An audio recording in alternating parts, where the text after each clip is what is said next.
Honorable Leader of the Opposition. Thank you very much, Mr. Speaker. I think my colleague, the Minister of State in the Ministry of Finance, member for Christchurch, East Central, gave an exposition with reference to this bill for about 2 hours and a half earlier today. I know that that is the time allotted to me, at least, but I would want to venture to suggest to you I will do my very best not to go that long. I can't quite give you the undertaking, but I will do my very best not to go that long. Now, the honorable member, very early in his presentation, Mr. Speaker, suggested that the bill before us, this customs bill, is part of a framework for modernization of the customs framework to be operated in Barbados in order to strategically reposition the Barbados economy. I thought that to be a very noble and worthwhile objective if the bill is part of a framework of modernization designed to strategically help reposition the Barbados economy. That is an objective that is laudable and is absolutely necessary. Well, I was disappointed as the honorable member carried on. Now, I didn't hear much with reference to that particular matter as to specifically how we would rearrange our customs framework to reposition strategically, those are important words, the Barbados economy. We may, with what was presented, what was exposed with reference to the bill, make some significant adjustments in how we do things at the level of the customs in Barbados. But I think the exposition given to us did not necessarily fully suggest, or come anywhere near fully suggesting, that what is envisioned is a strategic repositioning of the Barbados economy. I think, in fact, a government without a viable vision for growth in the Barbados economy, I'm yet to be convinced that this government is possessed of a sense of viable vision for growth. And a government without a viable vision for growth in the Barbados economy is not likely to have a fully and properly conceptualized vision and framework for the operations of customs in Barbados towards the end of repositioning the Barbados economy. If we are to reposition the Barbados economy, there are some significant things that must be done, and the customs framework that we put in place must serve to pursue those goals. We have to have improved competitiveness in Barbados, Mr. Speaker. You are not an economist, and I am not an economist, but we both know that. Barbados has now left behind that era in which the economy of Barbados existed and operated, where we were the beneficiaries of trade preferences in the global market space. In our relationships, to some extent, with North America under the CBA, Caribbean Basin Initiative, to some extent, limited extent, more so with respect to how we operated with reference to the Canadian jurisdiction. But globally, parts of Europe as well, globally, we have left that era behind. So we are not benefiting now. And it's not expected that we can rest upon a premise that suggests our economy, because it is underpinned by a privileged position of preferences with reference to trade, can be viable. We have passed that stage. That era is behind us. So if we're going to talk about repositioning strategically the Barbados economy, you have to tell us how are we going to improve our competitiveness. And if you relate it to that bill, you must tell me in no uncertain terms how this bill reflects that. And if it is not altogether presented in this bill, how does the fuller framework for customs modernization reflect that determination, not only a desire, to address the issue of competitiveness in the Barbados economy. If we are going to strategically reposition the Barbados economy, Mr. Speaker, second thing, we have to treat to the matter of export efficiency. Export efficiency. Barbados economy is characterized by high import orientation. We are an importing jurisdiction. The slightest cough anywhere in the world, slightest shock causes a trauma for us. And the exposure to which we are subject as a vulnerable economy in this very competitive global world suggests to us in very clear and distinct terms that we have to engage ourselves in the serious business of facilitating export efficiency, and the entity which is the Customs Department of Barbados must be a critical cog in that wheel, a critical entity in that exercise because of the openness, and that's the term I think the economists use, attaching to the Barbados economy in relation to imports vis-a-vis gross domestic product. And therefore, Mrs. Speaker, all I'm simply saying is it must be conceptualized of the Customs Department, the way it is structured, the way it operates, how it is modernized and how it is facilitated in its operations must be so designed as to help us to achieve much higher levels of export efficiency if we are going to significantly attack that issue of import dependency. If you are going to reposition the Barbados economy, you have to address the matter of import dependency. And you do that by escalating your capacity to have greater levels of efficiency with reference to exports. The Honorable Member mentioned, perhaps just about in passing, perhaps a little bit more than in passing, and this is where I thought that for one instance, perhaps he did connect with the whole idea of strategically repositioning the Barbados economy, and that's when he dealt with the matter of growth in the transshipment business. Barbados, because of its geography, Barbados because of its capacity, Barbados because of several other features about itself as a jurisdiction, is well placed to improve its performance and to increase its gains in the area of transshipment business, not only with reference to jurisdictions nearer to us and that constitute part of our geographical area, but with jurisdictions farther afield. Barbados is strategically placed by geography, strategically placed by our infrastructure and our capacity to be seriously more motivated to benefit, deliberately so, from efforts to increase the transshipment, growth in transshipment business, and the Honorable Member did mention that in passing. Of course, there must be increased revenues, increased revenue collection, increased revenue generation, because this facilitates government's ability to engage more so in infrastructural or capital development, which is based on its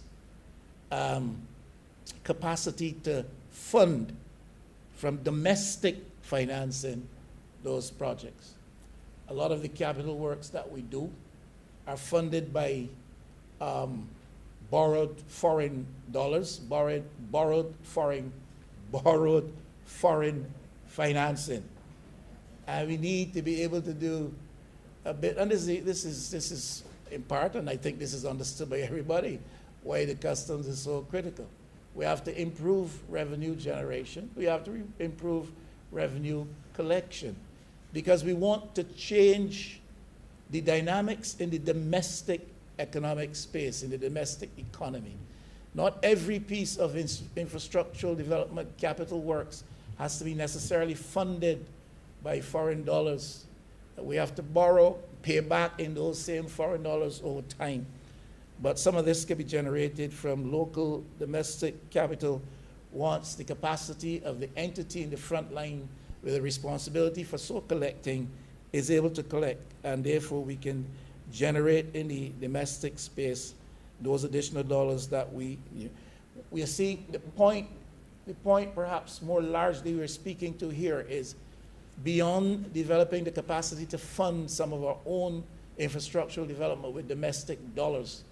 The point that we're speaking to here is to reduce our reliance or tendency or disposition towards foreign borrowing.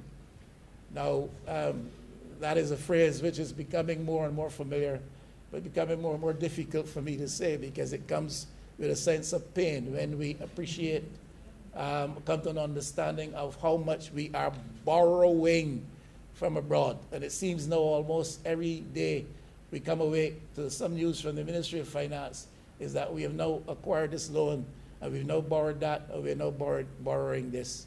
Now, borrowing is necessary, but when you borrow, you have to repay. And if you are going to be in a position to repay, then you have to earn and generate that with which you repay. And if you're borrowing for foreign dollars, then you have to repay those foreign dollars. Then you have to repay those foreign dollars, and that is all I'm saying. And if you are going to strategically reposition the economy, you can't think about that and talk about that without reference to what you do about your profile when it comes to foreign borrowing. Now, this government and the administration, before particularly so, relied heavily on borrowings from the National Insurance Scheme, from the Central Bank of Barbados. That has landed us into some difficulty.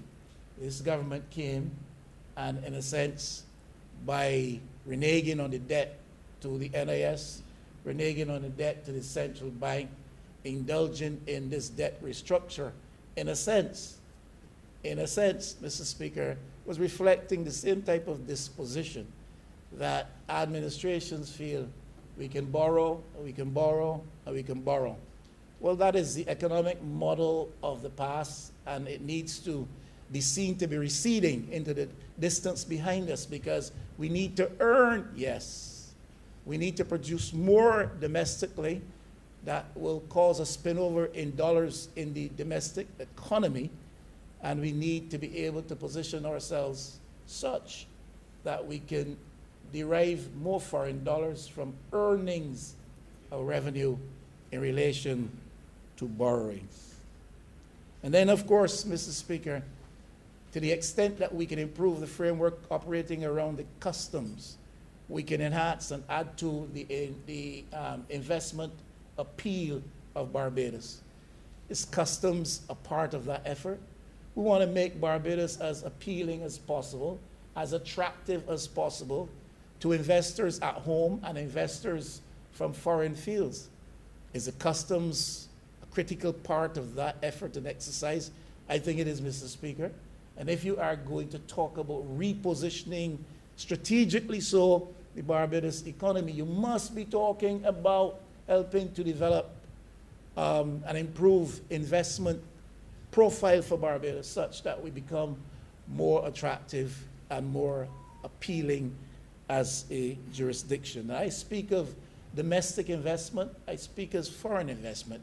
People will be loath to put their money into investment in ventures in the country, either domestically, that is as investors, or foreign interests, will be loath to do so if they feel that around the operations of the customs entity in Barbados, there are going to be some impediments that will thwart their efforts.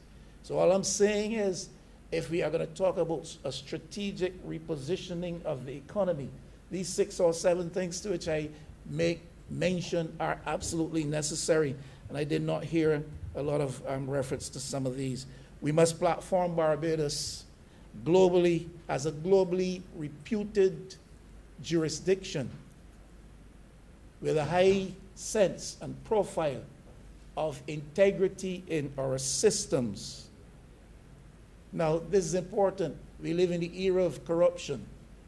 We live in an age and in a space and in a time when the international institutions with fixed gaze focus upon domains and jurisdictions such as Barbados. This particular parliament in these sittings have, in many instances, had to come here to make legislative amendments to comply with international prescriptions, international regulations, international commitments. And I'm saying that the customs entity in Barbados has a critical role to play in helping Barbados to attain the kind of integrity profile around its systems for business, around its market systems, such that the world cannot look on us with any accusing eye. If you are going to reposition the Barbados economy, this is important as well, and customs has a significant role to play in that. Now, customs is very much, in my view, a creature of the Ministry of Finance. I say this, Mr. Speaker, I've said this before in different words perhaps, but I say it again. We have a problem with our tax structure in Barbados, in my view. And a lot of people point accusing fingers at the Customs Department in Barbados when it comes to duties and all kinds of tariffs and stuff like that.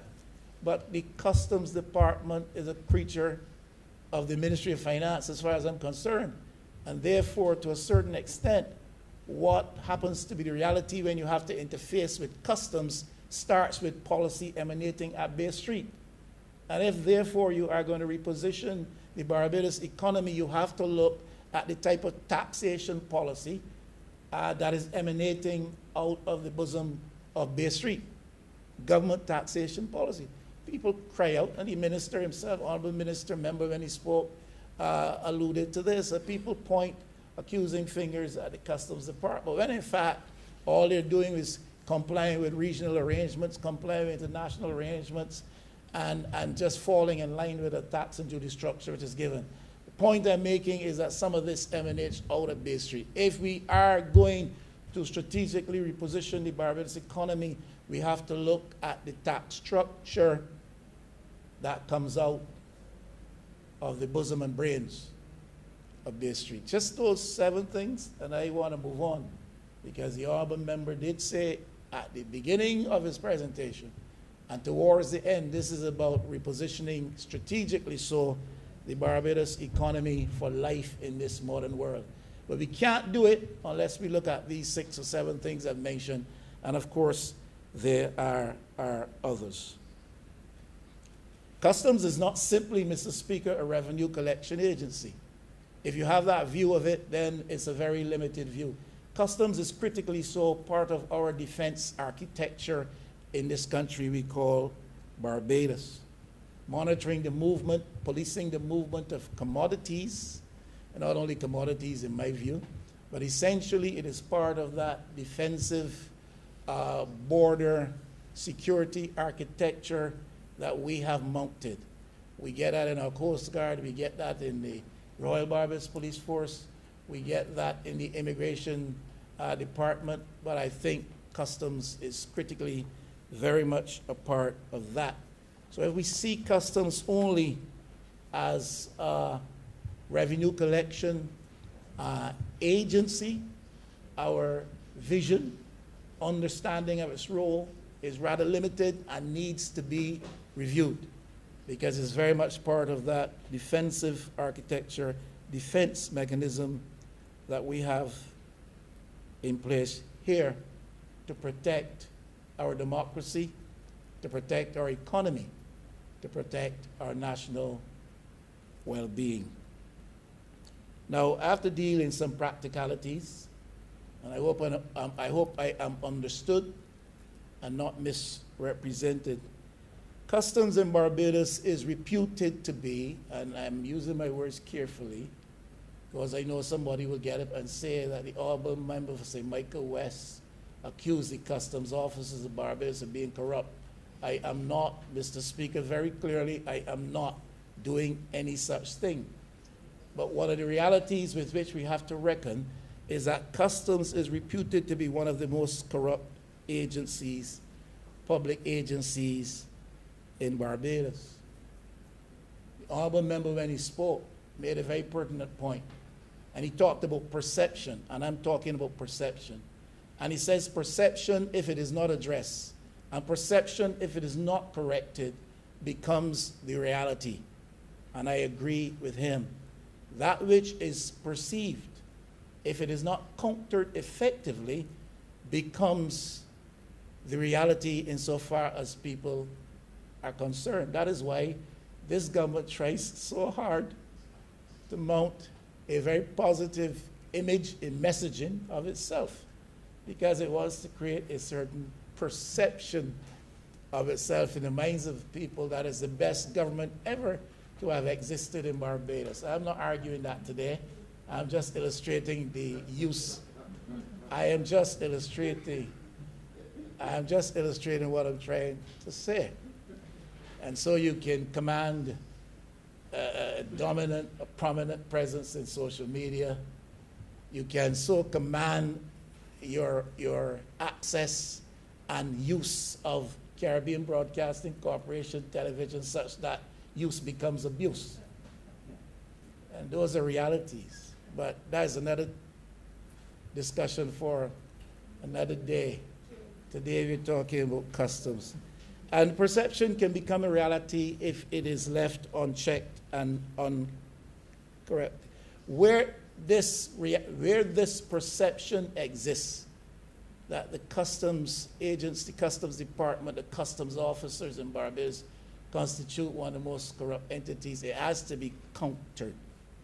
Now, I want to say here today, and I believe in these things very strongly, and I've said it with reference to the police, and I'm not sure, I couldn't say with certainty how customs officers are remunerated in Barbados relative to other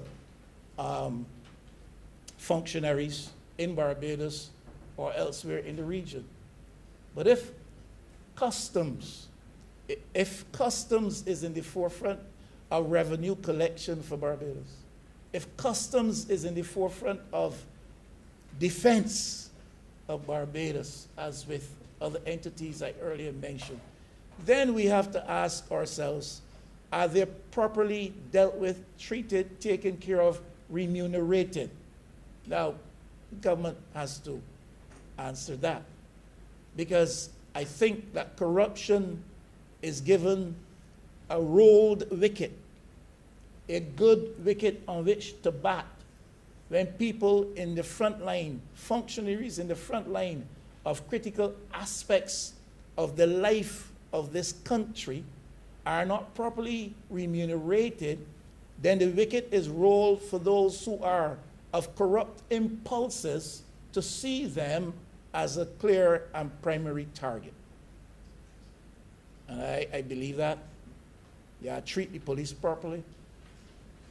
Treat these people who constitute this front line for us in two very significant areas of national life and economic well-being. Treat them properly and make sure that they have the best possible deal. So we have to counter that perception of corruption. Where the reality exists, we have to treat to the reality as well. Because gains from corruption can easily far exceed salary and other aspects of remuneration. Where there is a misplaced perception with respect to corruption, it has to be countered, it has to be corrected. And my question to the Honorable Minister is, what is being done? If there is the perception of corruption, and that is all it is, what is being done? And if the reality of corruption does exist, what is being done by the Ministry of Finance to counter that reality? And I think that those are serious questions. Mr. Speaker, I've spoken before about this. I do not know the extent to which it has changed. But I know customs officers have to go off-site to do customs clearances of containers which are lodged on private premises. And I think that that is not only done here, it is done elsewhere. But my understanding is that there are in other jurisdictions in existence mechanisms to seriously minimize the possibility of such well-meaning officers doing their job, being exposed to the corrupt instincts and corrupt impulses of unethical business people. And when you send one or two female officers, a male or female officer, even two male officers, to have to deal with a couple of containers on a private property, and if you run into a situation where you are dealing with an unethical person bent on, is quasi-criminal a proper phrase, Mr. Speaker, you're a lawyer, bent on quasi-criminal or wholly criminal activity, then I think you expose perhaps honest people to a peril to which they should not be exposed. So the question is, how can we deal with that? If that must be part of a reality that everything can't be checked at the port, the time frames don't allow it, the physical spacing doesn't allow it, the capacity attaching to the processes don't allow it, and it has to be done off-site. What are we doing to minimize the risk to these officers, the perils to which they are exposed? We live in very difficult times in Barbados, where honest people, under certain circumstances, can behave in less than honest ways if it is just but for that one instance. And Mr. Speaker, if that is not a problem in Barbados, I would that the minister, when he wraps up, would tell us that. But I still say we should not, beyond the need to do so, we should not, beyond that point of need to do so, expose honest men and women to unscrupulous people with mindsets for nefarious ends. Corruption works on either side of the fence. There's a misrepresentation sometimes in the place of origin of goods, commodities. I think the Auburn minister referred to that. That is addressed in this bill at section 72, I think in 76. And that is the other side over there of the issue, where importers or brokers or what have you could misrepresent the place of origin of goods in an effort to benefit or to circumvent the financial obligations attaching to importing. Then there's under-invoicing or undervaluing. And I remember several years ago, this was a big problem in Barbados. Do not know the extent to which it does now exist because we don't talk about it so loudly, at least I don't hear.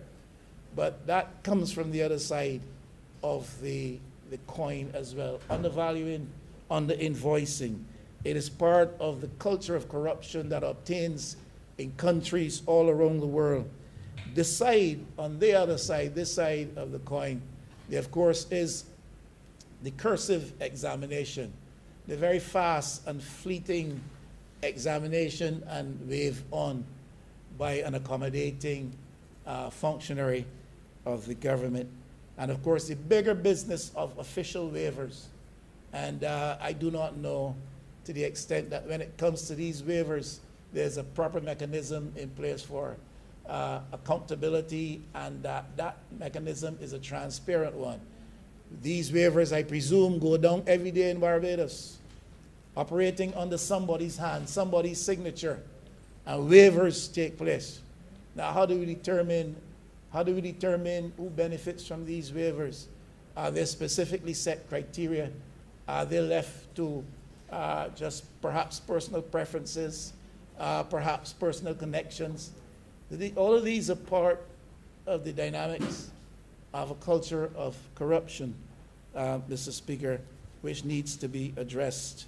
So it is not only corruption, even if only in perception, attaching to customs officers in the whole business of import and movement of goods, import of commodities. There's a potential for corruption, and where it exists, We have to deal with it because corruption is one of those things that leaves a country bereft of the fuller benefit of the revenue and finances that it is able to generate. Question, honorable member again, when he spoke specifically, distinctly, and I don't recall him making any wider reference than to the Bridgetown port and the airport. Unless I am mistaken, we have one or two other official ports of entry, at least one. I heard no reference to these ports of entry or this port of entry. What happens? I think I do recall that when the first one was established in the north, there was much ado about ensuring that there was customs and police and immigration on immediate site to deal with issues. I do not know what obtains now. We never hear of any problems associated, at least I don't hear. And I have to admit my ears are not always open to everything. So maybe it's said and I don't hear it. But we never hear of any incidents, with reference to any misdoings, any attempted criminal activity, any unexplained activity at these other ports outside of the Bridgetown port. Occasionally you hear about this discovery being made at Bridgetown port. You hear about this body being arrested at the Adams airport. But I don't hear of anything coming out, anything untoward coming out of these other places of entry. And I want to know if it is that there are no issues, or is it that the issues are not reported, or is it that we shut a blind eye? We shut a blind eye or have a deaf ear to what is happening in these places. The fact that there are no reports, to me, is a very strange thing in the Barbados of today. We talk about ensuring that we have the requisite scanners down at the Bridgetown port. We didn't have for a long time, we are told, so that we have guns and drugs coming through the port. We're better able now to surveil what happens. But what about guns and drugs coming through these other ports? I heard no mention of these. If they don't exist anymore, please put me right and tell me they don't exist. If they do exist, please help me to understand what is happening with reference and how are they so properly managed that there are no incidents, untoward incidents ever reported or associated with these places. What is the quantity, if any, of drugs seized coming through those places? Have we discovered any amount of arms, cash is coming through those places? I mean, can these places be spoken of in this honorable chamber, Mr. Speaker? I would dare to ask. It cannot only be the Bridgetown port, where poor people and small businessmen of a certain hue do their business. It must be that in other avenues of access into this country, legally established and acknowledged, it must be that we can deal with those things if they're happening there. Now, the customs, of course, with an efficient quality of functioning, can help to facilitate trade. I think I've said enough to suggest that earlier. We also have to acknowledge that we have to expand our trade, not only potential trade capacity or trade earnings, if we are to put Barbados on a better economic footing. And then we have to acknowledge that inefficiencies in the system and the presence of corruption is a significant cost to the country. Millions of dollars, which will hamstring the government in its ability to undertake localized domestic infrastructural projects under the hand of my honorable friend from St. Michael, West Central, the Minister of Public Works and Transport, will prevent the government from fulfilling its social welfare obligations to the people of Barbados under the capable and caring hands of my honorable former friend from St. Thomas. And I think, Mr. Speaker, when the country loses, the psalmist once said, I would rather fall into the hands of a God who is dispensing his wrath than into the hands of my enemies. So if my honorable friend leaves me in the hands of God, I thank her very much for that. The capable hands of God saved me from the hands of some of her colleagues. I will very much appreciate it. And so this corruption can cost the country a lot of millions of dollars, Mr. Speaker, and then they can't provide the welfare assistance to the people in the Pine, or in Richmond, or in Park Road, or Savannah Road, or Goddings Road, or Waterford. Where else you go, Mr. Speaker? Dean's Village. and the people are relying, especially in this day and age, on that help that comes from the government. And these things, therefore, impede and imperil the state capacity to provide for its citizens in meaningful ways. Now, the Asecuda automatic system we've heard about a bit, it's mentioned in this bill, controls, we're using basically technology, specific programs to help to synchronize the business of customs with other public service entities in Barbados. We talk about creating a one-stop, a single window, one-stop shop. That's all right, and that's necessary in this day and age. Reduce some of the impediments that constitute non-tariff barriers to trade, and also, therefore, hamstring the economy. So it is good that we can go down that road. There are two concerns I have with that, and one is the issue of cybersecurity in Barbados is one to which I think we are not paying sufficient attention at this time.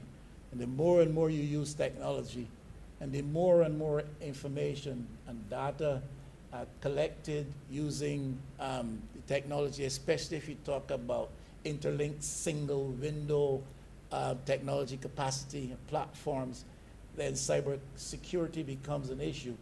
And I would trust that this government is putting some attention, giving some attention to the matter of cybersecurity. It is all right to sound good and to look good and to have the equipment, but if this is not properly secured, you are exposing people's business to the wind and to the world. You're exposing yourself to security perils, and it has happened elsewhere in developed countries, no less. And I think as you develop technological platform for providing government services, for facilitating better access to those services, for interlinking, saving time, and reducing those non-tariff impediments and barriers to trade, you gotta be concerned with security. The other thing I would be concerned about would be the matter of its impact on its implications for staff complement and jobs. Because if you are, it's all right to talk about the paper business and the use of paper and the threats attaching to the use of paper, the downside of the issue, the use of paper. But if you shift to technology, you can find yourself, especially in an economy such as Barbados, where we need to find every possible job, you can have a situation where workers are displaced. So what are the implications for customs staff and staff complement? What are the implications for employment opportunity in the customs among those who now exist and those who perhaps aspire to work in that field? Or what are the implications for the increased use of technology, the interlinking of these single window, one shop platforms? This is a serious concern in an economy like Barbados, where employment, where jobs are at a premium, where we continue to see 30+% unemployment among our young people, where we continue to see people leaving our university despite the best efforts of our Honorable Minister of Education to educate the entirety of our youthful population and to give them the best possible education. And they work hard and do well in difficult circumstances, and they come out and they can't find a job. Use of technology has implications for all of these. A government with a viable vision for growth takes cognizance of those things. And you do not move peg 1 without making a reference to how it affects peg 2. And so 30-some plus unemployment rate among young people. Graduates coming out of university can't find work. High unemployment rate and growing among female members of our potential work population, and a high employment rate among males. And of those who can boast of employment, sometimes the most menial of jobs. The most menial of jobs, given in a situation where we want to make them feel like that's the best that they can aspire to. All I'm saying is, Mr. Speaker, these are some of the things that we have to consider if we are talking about putting in place frameworks and mechanisms to strategically reposition the Barbados economy. And I thank you. Short enough? Honorable Member for St. Michael South. Thank you so much, Mr. Speaker, sir. I intend to make a very brief contribution to this discussion, sir, in the hope that I could add some value in relation to what we are doing in the Bridgetown Port as it relates to the natural synergies between what we are doing and what the Customs Department and the other government departments really that operate inside the port are doing. Because while this is a customs bill, sir, nothing happens in customs by customs officers themselves or alone. It is really an entire set of government agencies, sir, that are working together daily to improve the efficiency in the Bridgetown Port, sir, and the services that we offer to Barbadians. And the opposition leader is right in a way. There are more issues at stake here than just revenue collection. The opposition leader is right in a way, sir, meaning that he is wrong in many other ways. But, sir, you know, I had to do it, Joe. You know I love you. But, sir, the reality is that customs, sir, is about revenue generation, it is about security, and it must be about efficiency. And that none of us set out to do just one. A responsible government must be able at the same time, sir, to be effectively able to do all three of these things. And, sir, in terms of customs, sir, customs all over the world, especially in developing countries, not just in Barbados, but all over the world, and certainly in the Caribbean. We have situations, sir, where customs procedures are often unharmonized and unclear. And that we felt it necessary to be able to offer greater harmony in the way that we do things, sir, to make it clearer, sir, to set standards, because where there are no standards, you may have the same basic set of circumstances resulting in different consequences, conditions, taxes being charged by people, sir. And we know, sir, in Barbados that sometimes that happens. 1 minute, or could have happened before, 1 minute you pay this, the next minute, same thing, different rate, no explanation, sir, no understanding of the systems. So we needed, sir, to be able to rectify these systems, sir. And that for us, this bill is a critical step to be able to do so. It's not really about trying to, meet our international obligations, although we must. But, sir, we're a sovereign country, determined, sir, to be able to offer the best-in-class kind of service. And so, therefore, these are things that we must do. There is also the reality, I began my working life as a customs officer in the VAT office. And my first job was a tax officer in the value-added tax department, trained in customs and customs procedure and trained in VAT and so on. And that was a few years ago. And in some ways, sir, in terms of our capacity to be able to digitally move the needle forward, sir, in some ways we hadn't really improved. And it is therefore going to be very important for us that we have now much more computerization, sir. We have an integrated customs management to be able to better do and deliver the things that we are charged with responsibility to be able to better deliver and so on. So when we speak of the single window, sir, so it may sound like just talk, but the single window, especially the maritime single window, is important. You have circumstances now where a ship may come to Barbados and has to fill out the same forms 5 times, 6 times, 7 times.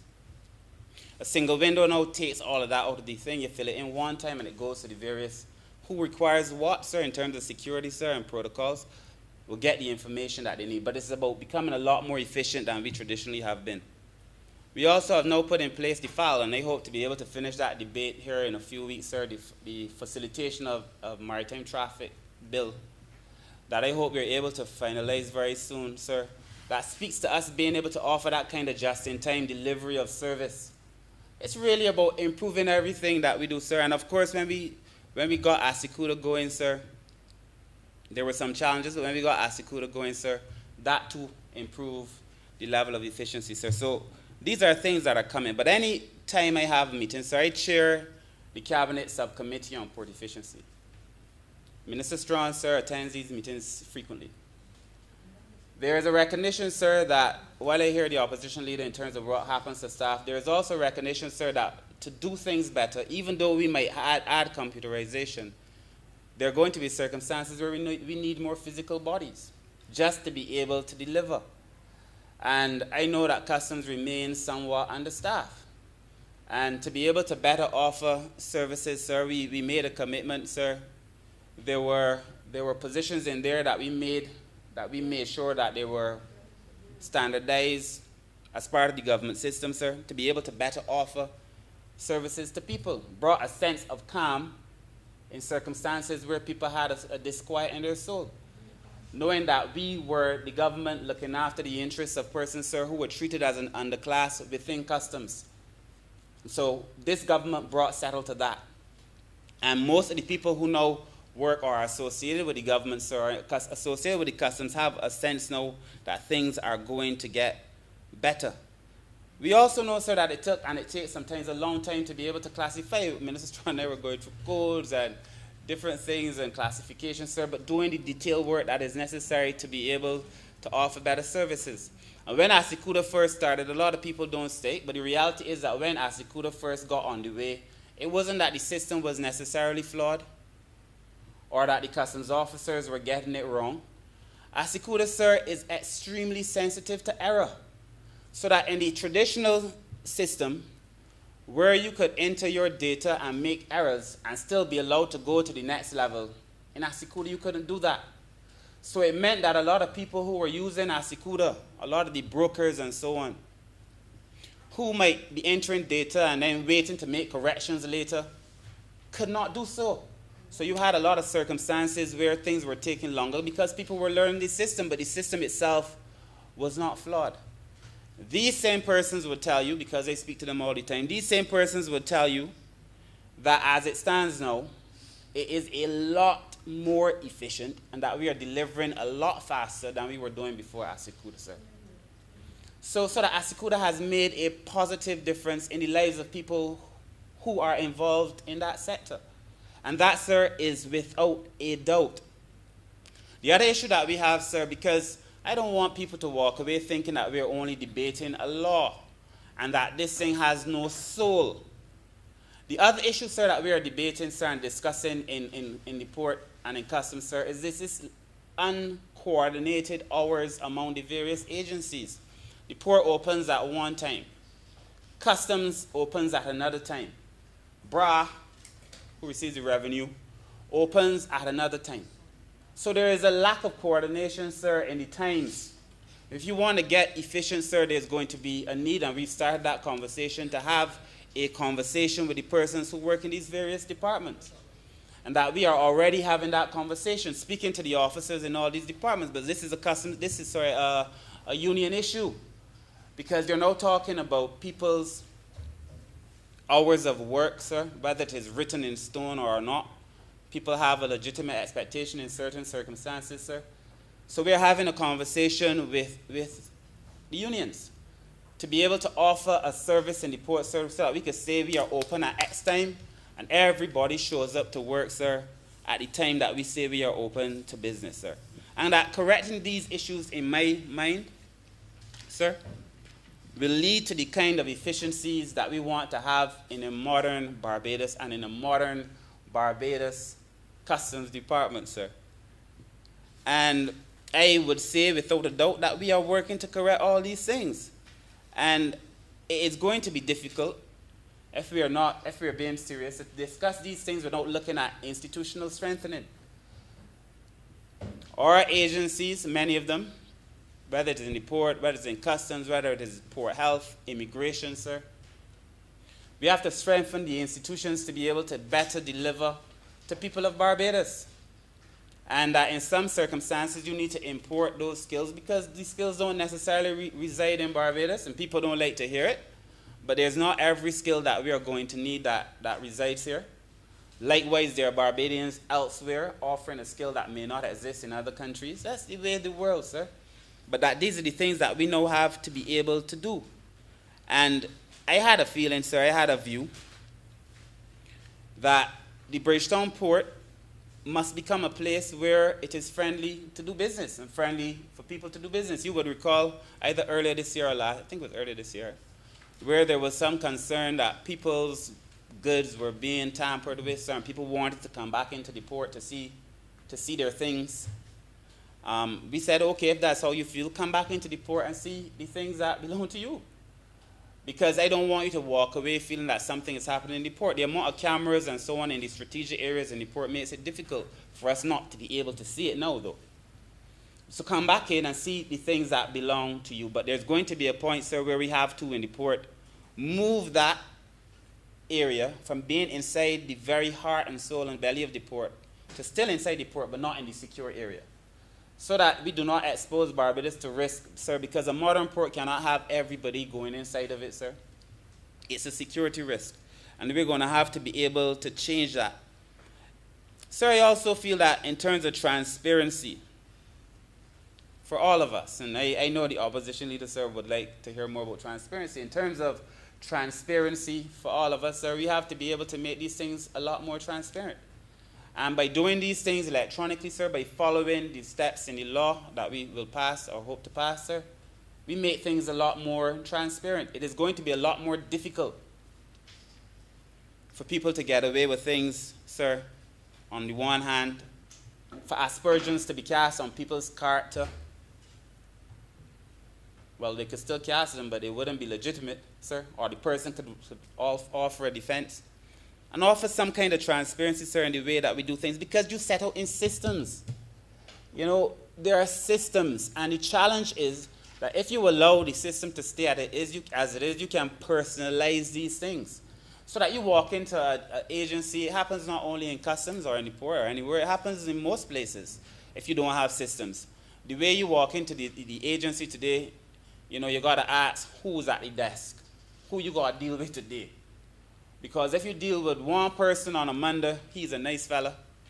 He can give you something like little ease, and he can do this and then. The next day you deal with another fella who may not be as nice.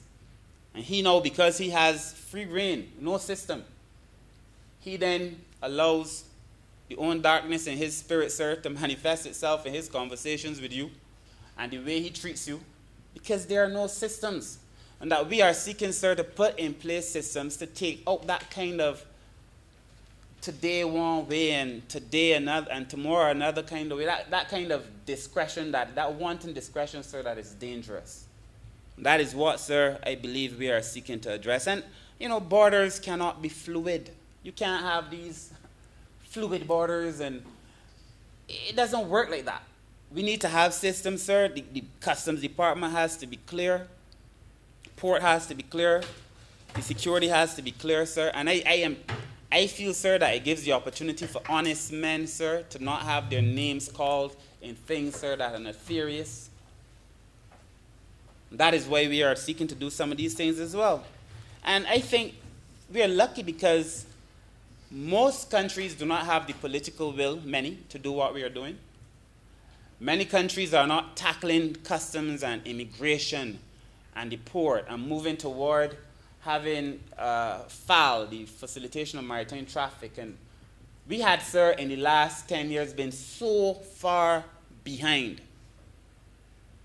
We were so far behind, Mr. Speaker, in terms of what we were offering at our port, in terms of what we were offering in our customs department. We were far behind. It is as if the world was moving ahead, sir, and Barbados felt that it could stay still, sir, and still stay in the race. It doesn't work like that. So that we are bringing a number of these things. You would see, sir, Customs bringing a new bill, a whole set of bills related to FAL. The Minister of Commerce will soon be bringing one on the single window. A lot of things are happening because we have to be able to better offer services. And it has nothing to do with trying to say somebody is corrupt or not corrupt. It is that we have to be able to offer better services to Barbadians, whether it is that they're seeking to import, whether it is that they're seeking to export, sir. Inefficiencies come at a cost, sir. If I have learned anything in the last few months, is that the supply chain that we rely on to be able to bring goods to Barbados, so we saw it twice. When they had the block in the canal, and of course we saw it, and we are still seeing it with COVID. That these things, sir, little inefficiencies, sir, little disturbances come at a cost. These trickle-down costs, sir, and that these are cascading costs. So that you pay a cost, sir, and by the next step, it is that cost plus another cost, and the further step, these costs continue, sir. It is almost exponential in nature. And that therefore we have to be a lot more efficient in the way it is that we offer services, sir. The customs bill, sir, that is before this house, sir, would allow Barbados really and truly to begin to compete. Would allow Barbados, sir, to become a modern customs department. Sir, in the context of things, allows Barbados, sir, to build out a sector, sir, that was almost ignored. And it is sad because it is so critical to who we are, both in terms of efficiency, in terms of revenue generation, and clearly for us in terms of security. So these are the areas, sir, that I felt were very, very, very important. But unless, sir, we harmonize our policies, our procedures, our practices in the port, sir, in customs, it is going to be difficult for all of us. I also feel, and I've been speaking to the comptroller at our meetings on this, sir, that the idea of risk management is essential. You cannot have people who are trusted traders, people who are importers all the time, subject to the same conditions as somebody who now start importing, especially where you've gone through all of their documentation for all of this time. So it happens all over the world. In most places, sir, Barbados examines a higher percentage of that which is imported than most countries. A higher percentage. And my people might say that's good, but it's not really good because it means that you do not have in place a risk management system, sir, that you trust and one that works. Most customs departments, sir, have in place a risk management system. So that you see people coming in, sir, you've gone through their documents, they've been doing it for years. You know there are certain things you look for so that you could sample. We have to have better risk management there. And I know the comptroller, sir, is also of the view that we need to have better risk management. You know, so you might hear something get green lane, or in some cases not so green lane, depending on what it is. But there's still the examination that goes on. I must also say, sir, because I heard, you know, I heard some reference to it, sir. In the port, we have scanners and we have cameras that work. We have scanners and cameras that work. Was a time we did not have a lot of cameras, and the ones that were there did not work. We now have much more cameras, sir, and all of them work. We also have a scanner, sir, that all of the containers coming into Barbados, all of them, sir, are scanned. In cases, sir, because you cannot always get everything in that major scanner, when we break it down, going into Shed 2, those things too are scanned. So that we are not taking chances if you get through, because, you know, if you hide it inside the larger container, you might be able to get away with it. But it's also scanned at a second scanner, sir. And it's not every incident that you find a little read in the port, so that it's going to be in the paper. You will know that. And every time you find something, I mean, it's a security issue too. So it's not everything that you find you're going to talk about, but that there's a great degree of efficiency, sir, in the way that we have gone about our business. And in terms of being able to process data, sir, we're doing so faster and a lot better. I have a constituent, sir, and a friend who is of the view that right now we're charging a $30 fee, I think, Minister. I think it's $30, she tells me, that you have to do an entry for things $30 or more, and that maybe we should raise it to $100 to be able to make sure that these smaller things are not hindrances to the way we do business. I just think there's some practical things so that we have now to do to help people, so that customs does not become, and the port and everybody in that space, inefficient because we are trying to be efficient. There's some things under $30 may not be enough, maybe over $100 or so, then you do an entry. I just review some of these things that will make life easier on the small man.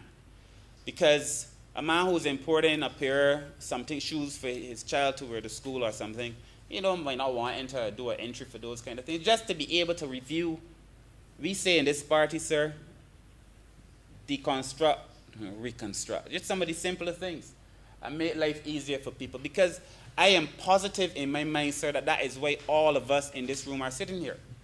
To be able to make life easier for people.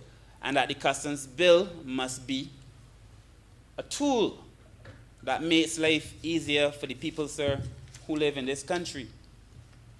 But there were a few things, sir, that I listened to the opposition leader, sir, and there were a few things, good points, but there were a few points, sir, that I feel that just raised in my mind a need to speak to some of them, sir.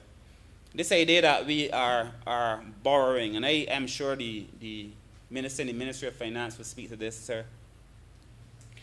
But it is difficult, and that we should grow, basically.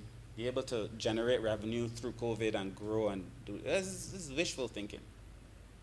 But you are hard pressed. You are hard pressed. In an environment that COVID is really, to find almost any country developing or developed that didn't have to borrow. Hard pressed. You are even more hard pressed, if you're being real, to find a tourism-based economy anywhere in the world, sir, that did not find itself in a situation where it didn't have to borrow. Now, it is okay to say that perhaps we should start to go into other areas, and we must. But the reality is that in the last 2 years of dealing with COVID, sir, where the main engine of revenue generation broke down all over the world, you are hard pressed. I would be very impressed if I had an example, a real example, sir, because theory is theory, but theory is not the real world. And even the economic gurus of the world, sir, would tell you that in this environment, sir, people had to borrow money because they weren't raising revenue.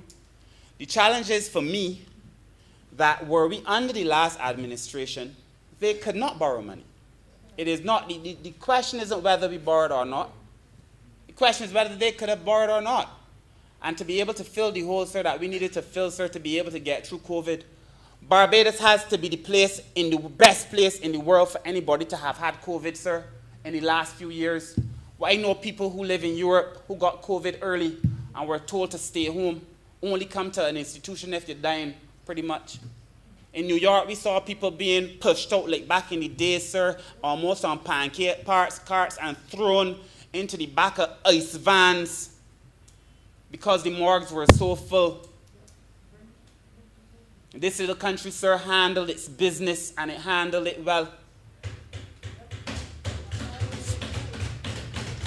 I understand people have to do what they have to do, sir, but it is a very wrong thing and misleading, sir, to leave the impression with anybody that we have been reckless, discharged our responsibilities without a sense of care or concern,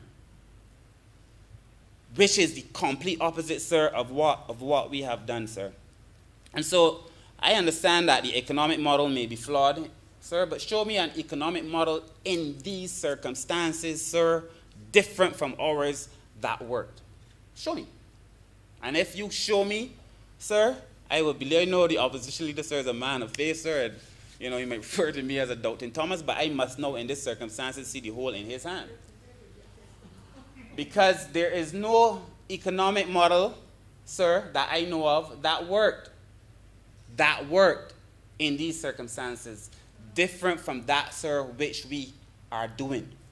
The other point, sir, And it's in relation to the customs officers, sir. I'm not trying to call them corrupt, sir.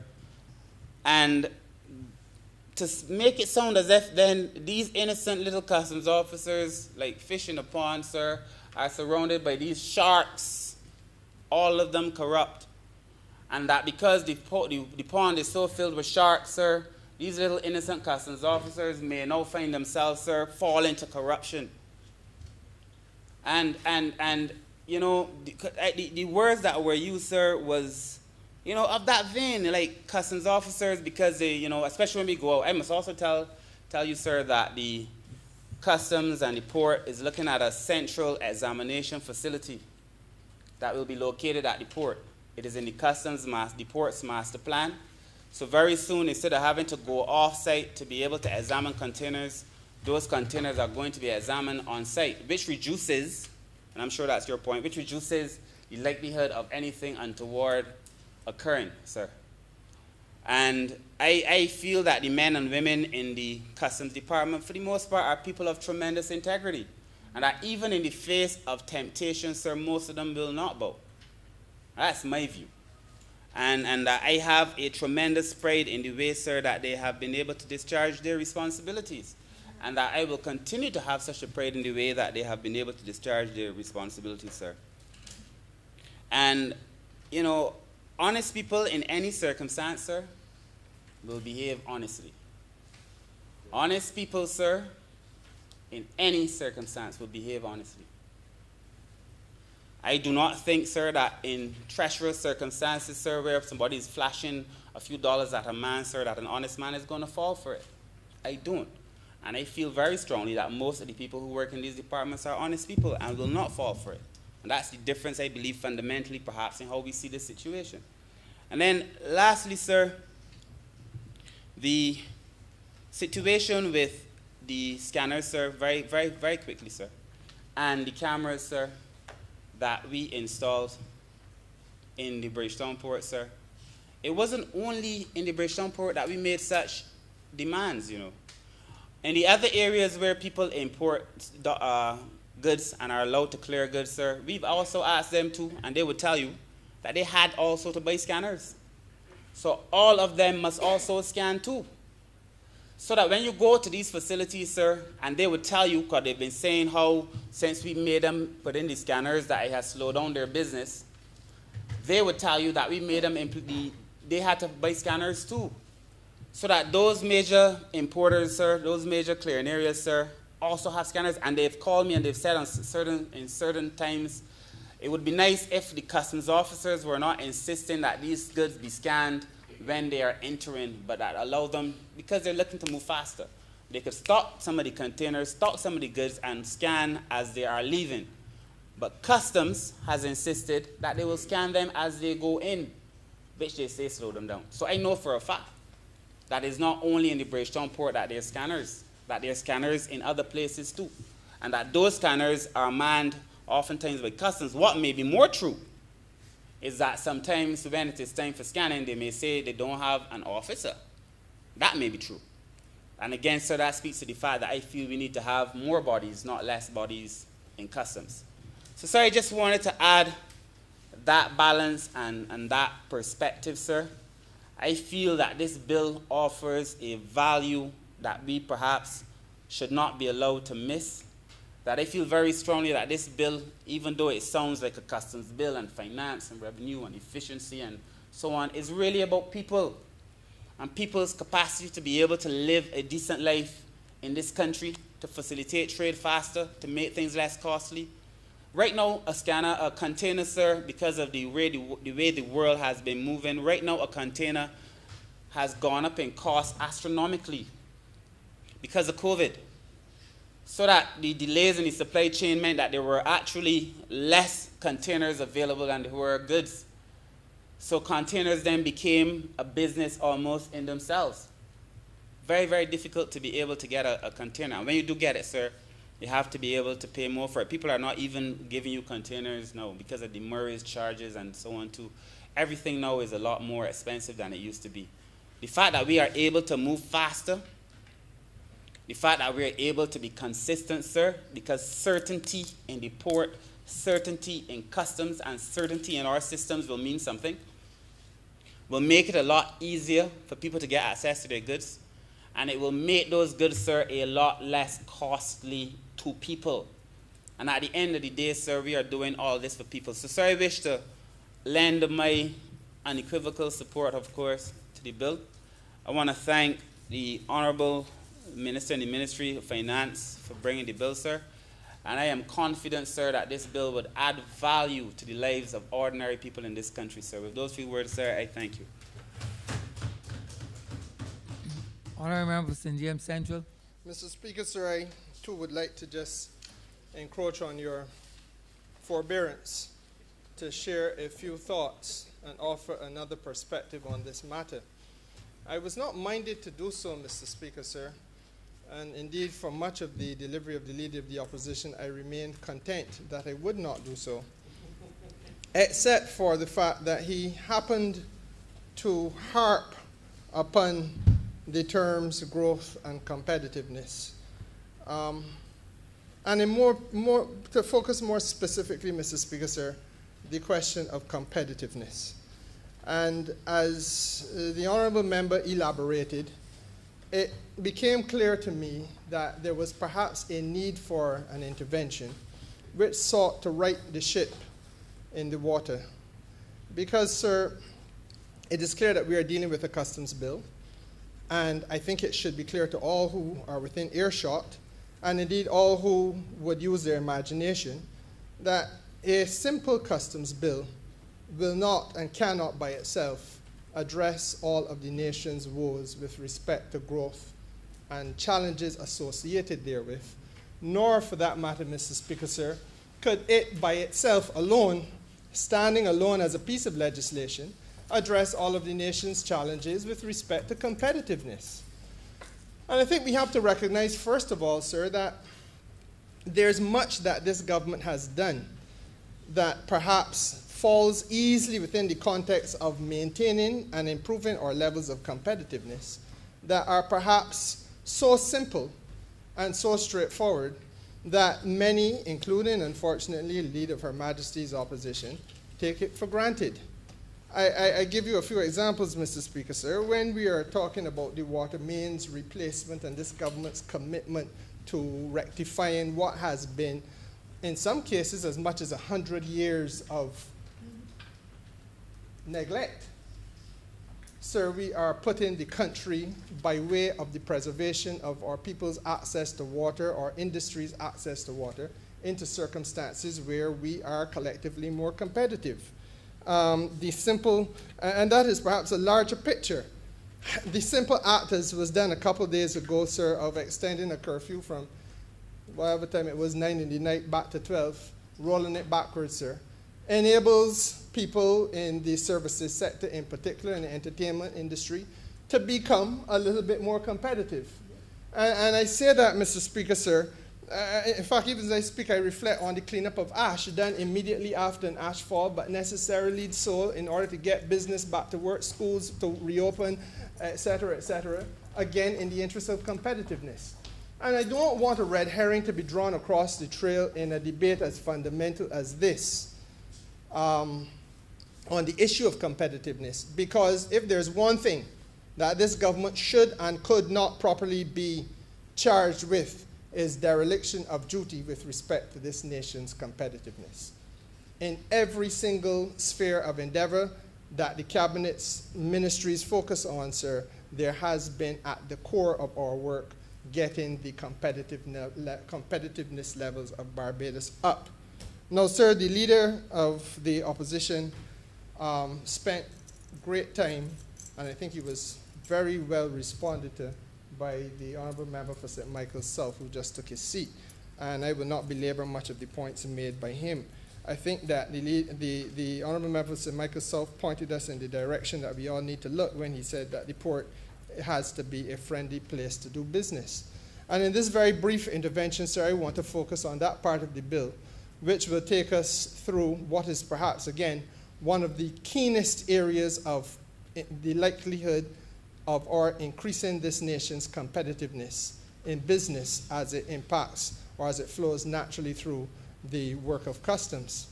Now, Mr. Speaker, sir, the question before us really is easily contextualized. This bill is necessary because customs, sir, is an engine for inclusive growth, and it is an engine, sir, for the ultimate reduction of poverty in any country. It is also, sir, an engine for national security, or a gateway for national security considerations, and by extension, it must be a business facilitating entity. I don't think that anybody in Barbados could say that that is not what customs in Barbados has historically been, and that is what it is today. We want to make it sharper, we want it to make it more nimble, we want to make it better equipped to meet those criteria that I just outlined. And Mr. Speaker, sir, speaking as a minister responsible for a substantial component of this country's business interests, I must say that the business facilitation aspect of this debate cannot be allowed to go unnoticed. We had a challenge when we came into government in 2018, sir. If I was asked to articulate the nature of that challenge, it would have been, sir, I would have to say that we were challenged to ensure that we could enhance and improve on the efficiency of the way in which we conducted trade, especially trade across borders. What, for the purposes of cabinet, is called either international trade or in some cases simply international business. Though there is a very slender distinction between the two, there is a distinction. Now, Mr. Speaker, sir, the challenge of that was that there's a need to facilitate, obviously, trade across borders. We want, in simple terms, because I think the member for St. Michael South quite rightly said that this debate has to have a soul. And perhaps the time has come that it gets that soul. And I don't say that in any way to disparage the honorable members who have spoken before. But let us make this about the nuts and bolts of the country, the way people eat, the way people live, Mr. Speaker, sir. You have constituents who have small businesses. You do. I see you nod your head in agreement. And Mr. Speaker, sir, those constituents, when they have done the things that they need to do in order to sell, want to be able to get that which they sell over to Trinidad or into Dominica or St. Lucia, Mr. Speaker. Equally, when they are trying to put together the things that they want to sell, they have to make their imports. And the imports coming in from over and away. Those imports, Mr. Speaker, sir, coming through customs, though. So that there is, in a real sense, on a day-by-day basis, there is a need to ensure that we get outside of the ambit, the rarefied air of talking about competitiveness of economies and so on, when it is really about making sure that the little company I got, the little small firm, my endeavor, whatever it is, I might be reselling cars. But what I bring into Barbados, sir, I want to make sure I could get in a timely manner, that I could get through customs in a timely manner, that I would, sir, go through all the other things, and I'm going to spend a little bit of time on this thing called an electronic single window. Because it tells me that despite what I believe is a genuine effort to make a serious response, the leader of the opposition is in deep waters on some of these matters. Conceptually, he started to contradict himself. And it begins with an understanding, I think, sir, respectfully, of what it is when we speak about trade facilitation. Let's start there. Forgive me if I sound as though I'm lecturing, sir, but I spent a little bit of time doing this in law, and it now becomes a little bit of second nature to me. I want to say, Mr. Speaker, sir, that if you're talking about trade facilitation, it really has a threefold meaning. You are first of all talking about simplifying trade-related procedures. You can't simplify the procedures, sir, unless we remove from the processes some of the things that are superfluous, some of the things that overlap and repeat themselves. And in Barbados, in 2018, we had a problem which we had for all of our previous existence. Fact of the matter is we talked around the problem. We talked about the problem, but we did little to fix the problem. And what is some of the overlapping? That if I am an importer and I got a shop, so I want to bring in things, Mr. Speaker, sir, but maybe not a shop, because very often they can go through a distributor. So let's go to the bigger party, the person doing most of the importing, the distributor themselves. But Mr. Speaker, sir, they have to go through a number of different stops along the way. It didn't just like come through customs and I can get it, because very often it involves, depending on what I'm bringing in, I may have to go through the police force. I might go through the defense force. Depending on what I'm bringing in, Mr. Speaker, I got to go through government plant quarantine. Depending on what I'm bringing in, I got to go through the drug service, et cetera, et cetera. And Mr. Speaker, sir, the question is, at every stop, at every contact point, a little bit of time is spent. Very often you're doing it physically, so a little bit of time is spent getting from one office to another. And at every contact point, there's a set of rules that I got to fill out or follow, and a set of documents that I got to follow and fill out. And Mr. Speaker, sir, all of those things equate to one thing that you and I understand well as persons who've had to run our own business, and that is that time is money. What we were doing is asking business people to spend a lot of time at 1, 2, 3, 4, 5, 6, 7, 8 contact points or more. And every time they do that, they're taking up a little bit more money out of the pocket. And the knock-on effect is, because I won't recover, I'm not in it for a loss, I'm not in it for charity, so to make sure that I can be properly compensated, you know who pays, Mr. Speaker, sir? Your constituent and mine, because they're the ultimate end result, they're the consumer at the back, at the end of the line. Mr. Speaker, sir, the other trade facilitation concept is standardization, which is really creating a standard reference code. Standard reference code, or a standard way of identifying one product wherever it is, however it is described. There is one set of description for it. Customs has done that exceptionally well. And then the third one, Mr. Speaker, sir, is harmonizing your processes with international standards and international best practices. And that is where we are today.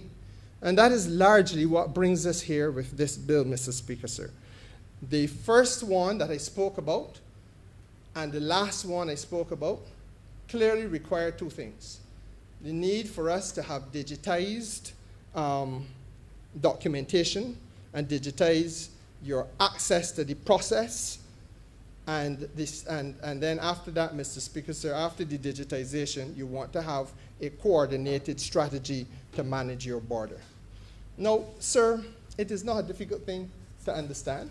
It should not be a matter that taxes the leader of the opposition and causes him to go wide into a variety of other things. The truth of the matter is that if we're going to be frank with ourselves, I mean, let me just say again, personal experience.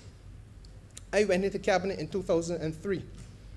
When I was in the Ministry of Foreign Trade in 2005, I was first introduced at a CARICOM ministerial meeting to this concept of an electronic single window.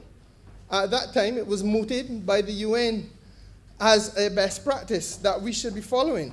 In 2005, Mr. Speaker, sir, 16 long years ago. And the fact of the matter is, sir, that concept was a single space facilitating access to multiple stakeholders. We heard the Minister of Finance speaking about that today.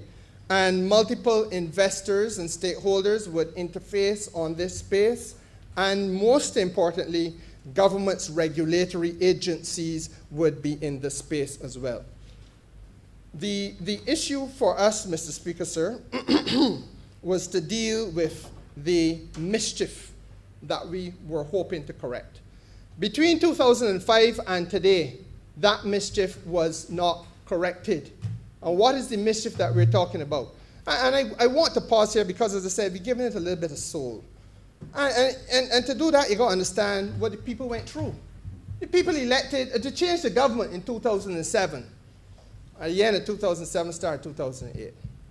So between then and 2018, when the last administration was in place, what happened? The fact of the matter is, sir, that in spite of this concept being there from 2005, in spite of our competitors, especially those in Asia, And we like to stand askance and view with awe the performance of Singapore. Well, Mr. Speaker, sir, they had their electronic single window in place around 2010. South Korea, around 2012. Mr. Speaker, sir, all through Asia, you look at the so-called tigers, they had their electronic single window in place. Why? Again, sir, because it spurs competitiveness. You are using technology that was always readily available since 2000 and somebody. The digitization was there, sir. You are digitizing the process so that you do not have to begin by going to customs or going to the police and then leaving there and say, well, okay, I got my permission from these people to bring in this. So then I go into the next people. Or if the next step is not the police, it might well be the plant quarantine. Let's make it something that is more average to the average Barbadian. And when you come out of plant quarantine, then you have somewhere else that you have to stop again. So the electronic single window that we have, and let me just say, because people may forget, we just had United Nations Conference on Trade and Development held here in Barbados. The General Secretary of UNCTAD, the Secretary General of UNCTAD, and myself signed the commencement of Barbados's participation in this single window process. They are building out the single window for us as the consultant over a period of the next 20-somebody months, 30 months at the outer limit. I beg them to go a little faster. But the fact of the matter is, Mr. Speaker, sir, we are onboarding 26 agencies, 26 government departments. I'm not joking when I say to you that and I described it at the launching ceremony as a nauseating experience for the average Barbadian. Because we go from pillar to post. One businessman that got to find his way through commerce, the Ministry of Commerce. He got to go to the National Standards Institute. He has to go, Mr. Speaker, so as I say, sometimes to the drug service. He got to go through customs, as we know. You got to go through port health. You got to go through the Ministry of Agriculture, plant quarantine. You have regulatory agency after regulatory agency, Mr. Speaker, sir, and at every stage along the way, that business person is physically finding himself at somebody else's office to go through another set of documentation, another set of procedures. Some bear no relevance to the one before or the ones before. And each one, Mr. Speaker, sir, stands independently in its own domain. You may have had 7 to go through in your particular process, but the 7th man said, well, I am satisfied, so everything got to wait here till when I am satisfied. And we can't go on that way. And that's what it's about. And that's the mischief that we failed to correct from 2008 until now. Well, Mr. Speaker, sir, it is understandable, therefore, why the Minister of Finance must feel a certain sense of pride to be able to be here today to do that which he has just done. Because he is lifting the average Barbadian business person out of a mess, a regulatory mess that existed. And Mr. Speaker, the bureaucratic red tape was stifling the business community of this country. No, that is the mischief that we had to correct. I ain't done there yet though, because volumes of information and documentation are required at every one of those steps. And in every time I got to be going through the documentation, sir, as I said, I paying somebody to do it, or alternatively doing it myself. And as you know, sir, if you cannot be practicing law, but you have to be filling out forms that taking up the time that you should be looking after your clients, then, sir, it is a distraction you can do without. And somebody should be paying you for your time because you bill your client according to the time that you can spend on their file. And that, Mr. Speaker, sir, is the headache that we've been putting people through. So the requirements of satisfying each of these agencies' own requirements became overbearing, and collectively, Mr. Speaker, sir, the compliance costs to the importer and to the exporter have driven the cost of business up in this country. And the people who suffer as a result of that are our consumers. That's why the Honorable Member for St. Michael South is right when he talks about giving it a soul. Because the politics in this is that we are making now the circumstances such that the cost of living in Barbados cannot justifiably continue to be increased if you are making the process faster, more transparent, more easy, and therefore it should also be less costly. That is what this is really about, Mr. Speaker, sir. The concept of a single window needs to be explained also, I think, because if at the level of Her Majesty's leadership of the opposition, there is a misappreciation of what we are talking about, the significance of what we're talking about, then I suspect that in the Paynes Bay market in my constituency, there may be a similar misappreciation. Though I have come to find out from time to time that those folks are a lot sharper than you may wish to give credit for, sir. And the single window intended, or as is intended, is really, sir, a federation, if you will, of all government administrated and all government regulatory agencies at one place in one space. How is that possible?